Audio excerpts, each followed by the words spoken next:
Thank you. Good morning, everyone. At the outset, I must thank Dr. Bansi, Dr. Vipul, and Team CMU for this great opportunity. Uh, the topic I have been allocated is the joint ADA-AST consensus on management of hyperglycemia and type 2 diabetes. And I am supposed to do this in 20 minutes. And if you want to know, the original slide set has 113 slides.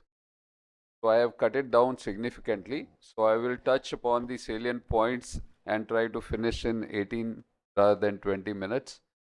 No financial disclosures for this presentation. So this was the joint consensus presented at the AST meeting on September 23, 2022 at Stockholm, and was jointly presented by the whole team with different sections being presented by different people, and was published simultaneously in Diabetes Care and Diabetologia.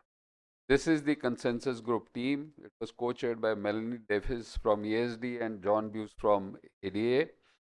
And the key points that were emphasized in this consensus was that this was informed by the evidence generated in the previous 3 years, had great focus on social determinants of health, emphasis on holistic person-centered care, greater focus on weight management goals, and consolidation of events evidence from the CV outcome.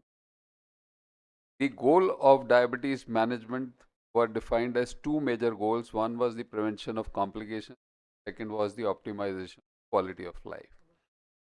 The two important components of management were glycemia management and weight management. And the drugs that are used for glycemia management also have, cardiorenal protection in addition to glucose lowering effect. And the weight management also helped in lowering the cardiovascular risk factors.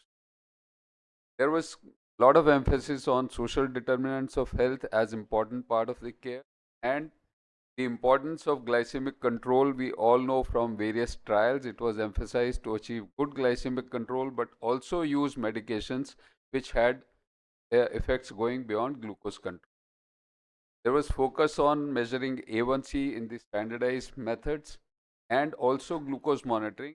Further went on to monitoring important in people with type 2 diabetes, mostly those who are on insulin. And we should also look at CGM as an option for monitoring people who are on insulin. Focus of treatment for glycemic control involved behavior approaches, medications, and metabolic surgeries, but I will focus majorly on medication part.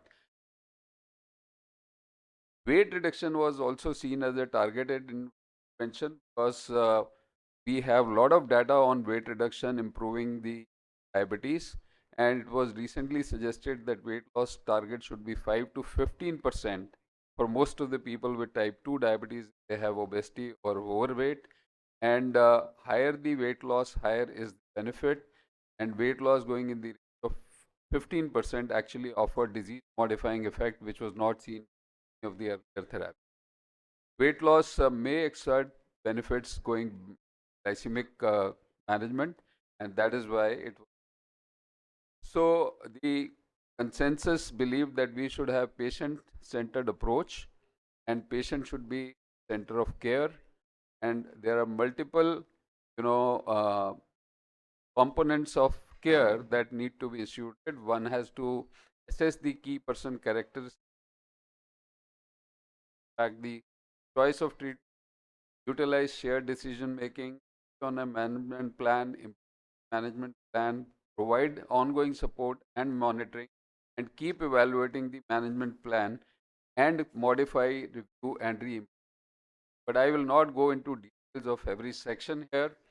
Another important thing was that at the time the consensus was planned, it was estimated that there will be 1 billion people globally living with obesity by the 2030, and in US there will be 50% of the people have obesity and 25% morbid obesity. We also had data coming from the direct trial showing that intensive lifestyle interventions could give you diabetes with 10% or more weight loss lasting.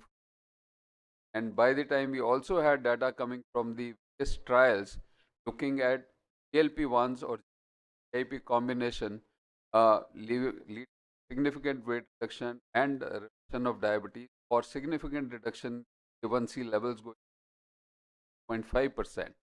Also, we had enough data from bariatric surgery showing benefit not only in terms of weight reduction but also in remission of diabetes and reduction of complications. So, weight management became an important part of the consensus, and it was advised that we should have individualized weight goals. General lifestyle advice should be offered to all the people. Intensive evidence-based structured weight management program should be for people who have higher body weight or obesity. Consider weight loss medication and bariatric surgery if required. For choosing the glucose lowering therapy, one should look at the have high to very high dual glucose and weight drugs. This consensus also, briefly described all the medications that we are using. Metformin, we know, high efficacy, more or less safe medication for long-term use, and has been the first line of intervention, but now still considered first line, but part of add-on.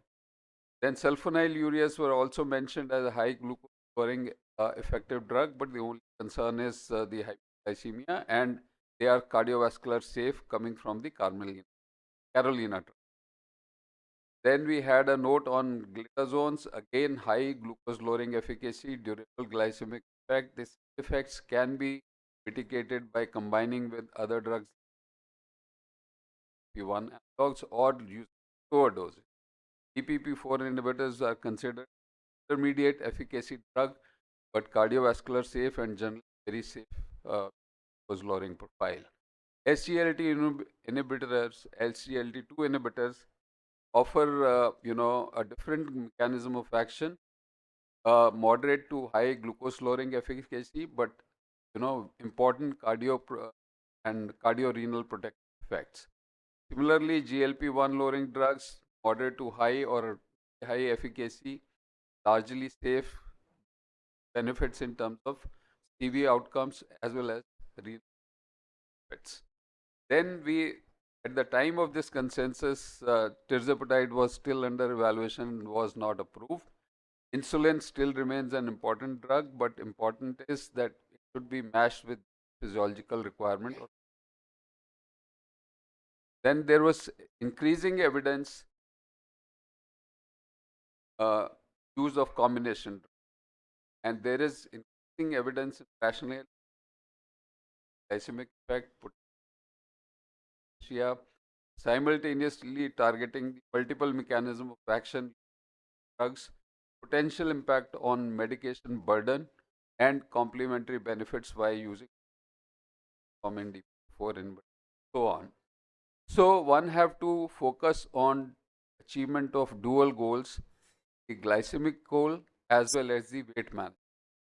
For achieving glycemic goal, one should consider glucose lowering drugs which have high or moderately high efficacy, starting with high efficacy drugs like GLP-1 or SGLT2 and going on to the lower efficacy drug. Important thing it mentioned was that you should start with metformin or a combination of drug, including metformin, providing adequate efficacy to achieve and maintain goals. And for weight management, one should choose drugs which have high to very high dual glucose efficacy. Another important thing is, again, the guideline recommended that we should offer healthy lifestyle behavior, diabetes self-management and support, and also consider social determinants of health. Also, it emphasized that we should keep modifying therapy every 3 to 4 months to avoid therapeutic inertia. So, when we are choosing glucose lowering medication, people with established CV1RA or SGLT2, we are looking at reduction of CVD risk. When one RA with proven CV benefit should, or SGLT2 inhibitors with proven benefits should be used to cardiovascular risk, heart failure, or improve kidney output. People without established CVD but increased risk factor GLP-1 RAs with proven benefits should be used to replace, or the SGLT2 inhibitors with proven benefit should be used heart failure. And in people with heart failure, CKD, established CVD, or multiple risk factor, decision to use 1RA or SGLT2 with proven benefit should be independent of the background use of metformin or the baseline. In people with heart failure, the SGLT2 should be used as the preferred drugs, and they also improve failure and kidney outcomes. People who have CKD, preferably one should use SGLT2 inhibitors with primary evidence on reducing CKD progression, or GLP-1 RAs with one CV. So, conclude the recommendations. The people with CKD, SGLT2 inhibitors, and GLP-1 RA use the risk of MACE independent of EGFR. People with CKD, SGLT2 inhibitors should also reduce the risk of heart failure and kidney outcomes. People with CKD and EGFR more than 20, SGLT2 inhibitor with proven benefit should be initiated to reduce the risk of MACE, heart failure, as well as kidney. If such treatment is not tolerated or contraindicated, GLP-1 RA with proven CV benefits may. Also, it focused on the results of verified trial and recommended early use of combination therapy to manage hyperglycemia may be considered in young people with diabetes. It was because of the verified findings showing that if you start with the initial combination therapy, you have longer durability of the glycemic. Also, one should consider the comorbidity, modify the therapy according to the comorbidity. The other thing that one has to keep in mind is gender. Non-white people are disproportionately affected by type 2 diabetes. Complications have greater relative risk of CVD in type 2 diabetes as compared. These groups are consistently underrepresented in trials and generally have more poorly controlled CV risk factors. Available data suggested that no significant difference in between group differences response were recognized, and they should be kept in mind. So the final presentation was done by Matthew from PhD, everything together. So as I mentioned to begin with, guidelines recommended a holistic person-centered approach, and the goals of care were prevention of complication and optimization of quality of life. And the components of care moved away from the only glycemia management to two core components of glycemia as well as the management of weight. Management of glycemia also extended to the cardiorenal by using the drugs which have benefits in terms of protecting cardiac and uh, component, and lifestyle or weight management also extended benefits in reducing cardiovascular factors. And the principle of care, they uniformly apply to all the four components. So concept moved from the management of hyperglycemia to four components of glycemia management, weight management, cardiovascular risk reduction, and cardiorenal protection. For glycemia management, choose approach that provide efficacy to high efficacy. Start with metformin or a combination therapy to early in. For weight management, I already mentioned, one should try to use medications which have high dual glucose and weight lowering efficacy. One has to look at cardiovascular risk factor, lowering blood pressure, and so on. And one has to look at cardiorenal. Using the molecule have evidence of benefit in improving cardiorenal. So this new recommendation moves away from the glucose management focused care to overall comprehensive care, focusing on glycemia management, weight management, CV risk reduction, and cardiorenal protection. and this should be started simultaneously, not a stepped care approach.